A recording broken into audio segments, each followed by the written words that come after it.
Ker so simptomi in znaki pljučne hipertenzije zelo nespecifični, pljučno hipertenzijo pogosto pozno odkrijemo. Ključna vloga družinskega zdravnika je, da posumi na pljučno hipertenzijo in bolnika napoti na dodatne preiskave.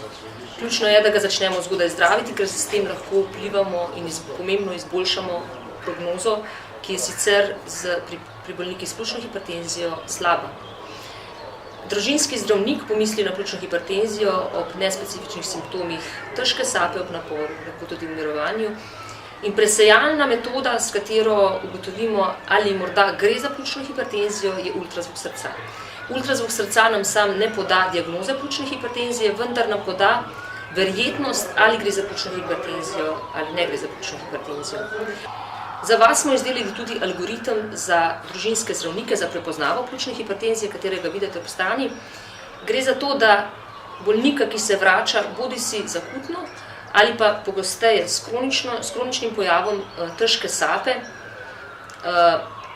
pogledate, ali ima bolnik pridružena obolenja, kot so na primer sladkorna bolezen, hipertenzija, hiperlipidemija in ima znano ishemično bolezen srca ali pa le sum nanjo. Pri takem bolniku bo najverjetneje šlo za bolezen levega srca, zato takega bolnika napotite k kardiologu primarno. Če pa gre za nekega bolnika, ki ima tveganja za pljučna obolenja, da je dolgoletni kadilec, da morda že ima HOPB ali druga pljučna obolenja, tak bolnik naj obišče pulmologa. Ukolikor se taki bolniki vrnejo k vam in še zmeraj ni pojasnjena težka sapa, ob tem, da so jih specialisti že dobro obdelali in dali njihova zdravila, če še nimajo narejenega ultrazvoka srca, absolutno družinski zdravniki napotite na ultrazvok srca.